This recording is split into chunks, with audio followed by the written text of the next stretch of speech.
Assalamualaikum warahmatullahi wabarakatuh. Perkenalkan, saya Feni Ekawati dengan NIM F10812210048. Pada pertemuan kali ini, kita akan membahas mengenai prinsip-prinsip pengembangan kurikulum dan pembelajaran.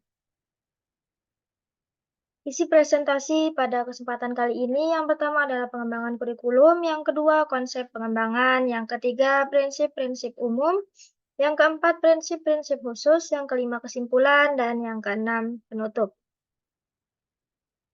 Pengertian pengembangan kurikulum. Istilah pengembangan menunjukkan kepada suatu kegiatan yang menghasilkan suatu cara yang baru, di mana selama kegiatan tersebut penilaian dan penyempurnaan terhadap cara yang diinginkan terus dilakukan. Pengertian ini juga berlaku untuk kurikulum pendidikan, karena pengembangan kurikulum yang terkait penyusunan kurikulum itu sendiri dan pelaksanaannya pada satuan pendidikan yang disertai dengan evaluasi dengan intensif.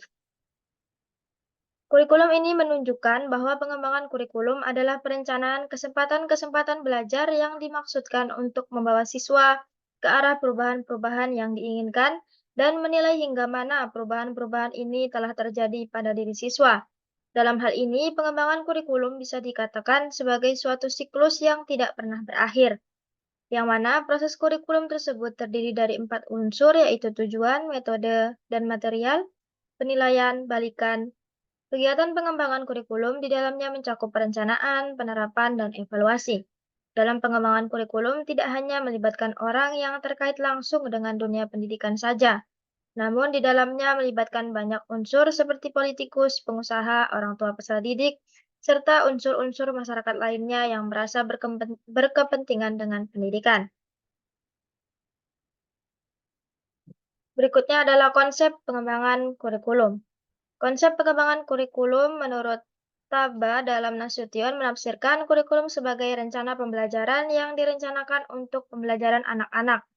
Pandangan tradisional tentang kurikulum merumuskan bahwa kurikulum adalah beberapa mata pelajaran yang harus diambil oleh siswa untuk mendapatkan ijazah. Kurikulum memiliki pemahaman yang sangat luas, mulai dari upaya terbatas untuk memengaruhi siswa dalam belajar, baik itu di dalam kelas maupun di luar kelas, hingga pemahaman yang luas di mana kurikulum juga mencakup fasilitas dan infrastruktur pendidikan, siswa, dan bahkan anggota masyarakat yang harus melakukan proses pendidikan. Definisi paling umum dari kurikulum adalah seperangkat mata pelajaran yang akan diajarkan kepada siswa. Konsep kurikulum sebagai pengalaman belajar lebih baik menggambarkan situasi yang lebih akurat daripada konsep lain. Kurikulum juga sering diartikan sebagai materi pelajaran atau materi pelajaran untuk peserta didik atau rencana pelajaran, baik itu rencana, dokumen, atau pedoman belajar, atau pengalaman belajar yang diadopsi oleh seseorang akan mengerahkannya dalam melakukan kegiatan belajar. Konsep kurikulum berkembang sesuai dengan perkembangan teori dan praktik pendidikan, juga bervariasi sesuai dengan alur atau teori pendidikan. Oleh karena itu, pengalaman belajar yang disusun di dalam kurikulum harus sesuai dengan kebutuhan masyarakat.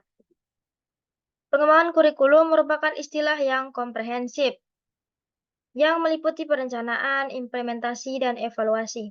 Perencanaan kurikulum yaitu langkah terdepan dalam membangun kurikulum ketika pekerja kurikulum membuat keputusan dan mengambil tindakan untuk menghasilkan rencana yang akan dipakai oleh guru dan siswa. Penerapan kurikulum atau yang biasa disebut implementasi kurikulum berupaya memindahkan perencanaan kurikulum ke dalam tindakan operasional. Belajar sebagai suatu sistem menggunakan pendekatan sistem dalam desain pembelajaran. Mengingat sistem, semua komponen yang terlibat dalam pembelajaran saling berinteraksi untuk mencapai tujuan pembelajaran. Berdasarkan penjelasan di atas, sejumlah kata kunci dari istilah pembelajaran dapat ditarik, yaitu pembelajaran adalah proses yang melibatkan interaksi antara instruktur dan siswa, baik secara langsung maupun melalui penggunaan berbagai media pembelajaran dan diambil untuk mendapatkan perubahan dalam perilaku secara keseluruhan.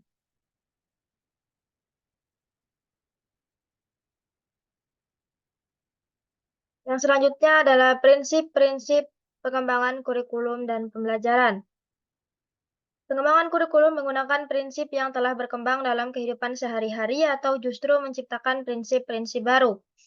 Sukma Dinata menyatakan prinsip pengembangan kurikulum yang terdiri menjadi dua jenis, yaitu prinsip umum dan prinsip spesifik. Prinsip umum pengembangan kurikulum adalah relevansi, fleksibilitas, kontinuitas, kepraktisan, dan efektivitas. Prinsip-prinsip ini adalah lanskap yang kuat untuk mewujudkan kurikulum yang sesuai dengan kebutuhan siswa, guru, dan masyarakat. Prinsip khusus pengembangan kurikulum adalah berkaitan dengan tujuan pendidikan, prinsip yang berkaitan dengan pemilihan konten pendidikan, prinsip yang berkaitan dengan pemilihan proses belajar mengajar, prinsip yang berkaitan dengan pemilihan media dan alat belajar, dan prinsip yang berkaitan dengan pemilihan kegiatan penilaian. Berikut ini adalah beberapa prinsip umum pengembangan kurikulum dan pembelajaran, yakni yang pertama, prinsip relevansi. Menurut E. Mulyasa dalam bukunya Kurikulum Tingkat Satuan Pendidikan, sebuah panduan praktis, pengembangan kurikulum harus mempertimbangkan dan memperhatikan pengembangan integritas pribadi, kecerdasan spiritual, keterampilan berpikir, kreativitas sosial, kemampuan akademik, dan keterampilan vokalisasi.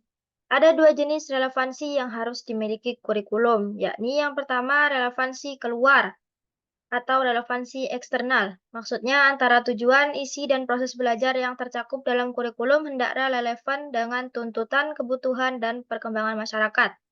Yang kedua adalah relevansi di dalam atau relevansi internal, yaitu ada kesesuaian atau konsistensi antara komponen-komponen kurikulum sendiri yang meliputi tujuan, isi, proses penyampaian, dan penilaian. Relevansi internal ini menunjukkan suatu keterpaduan kurikulum. Yang kedua adalah prinsip fleksibilitas. Dalam prinsip fleksibilitas ini dimaksudkan bahwa kurikulum harus memiliki fleksibilitas, yang mana kurikulum yang baik adalah kurikulum yang berisi hal-hal yang solid, tetapi dalam implementasinya dimungkinkan untuk menyesuaikan penyesuaian berdasarkan kondisi regional, waktu dan kemampuan serta latar belakang anak. Kurikulum ini mempersiapkan anak-anak untuk saat ini dan masa depan. Kurikulum tetap fleksibel di mana saja, bahkan untuk anak-anak yang memiliki latar belakang dan kemampuan yang berbeda, pengembangan kurikulum masih bisa dilakukan. Prinsip fleksibilitas juga terkait dengan adanya kebebasan siswa dalam memilih program studi yang dipilih. Artinya, pengembang kurikulum atau sekolah harus mampu menyediakan berbagai program pilihan bagi siswa. Siswa diperkenankan memilih sesuai dengan minat, bakat, kemampuan, dan kebutuhannya, serta memberi kebebasan kepada siswa. Fleksibilitas juga perlu diberikan kepada guru, khususnya dalam mengembangkan kegiatan-kegiatan pembelajaran, asalkan tidak menyimpang jauh dari apa yang telah digariskan dalam kurikulum. Selanjutnya adalah prinsip kontinuitas, yakni adanya kesinambungan dalam kurikulum baik secara vertikal maupun secara horizontal. Pengalaman belajar yang disediakan kurikulum harus memperhatikan kesinambungan baik yang di dalam tingkat kelas, antar jenjang pendidikan maupun antar jenjang pendidikan dan jenis pekerjaan.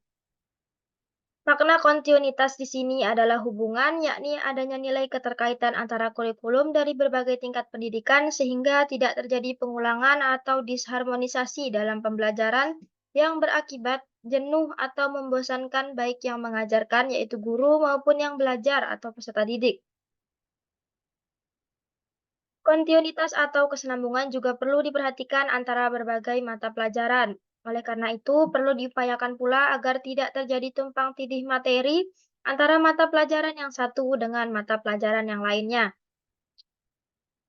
Kemudian, prinsip efektivitas. Pengembangan kurikulum pendidikan perlu memperhatikan prinsip efektivitas. Yang dimaksud dengan efektivitas di sini adalah sejauh mana rencana program pembelajaran dicapai atau diimplementasikan.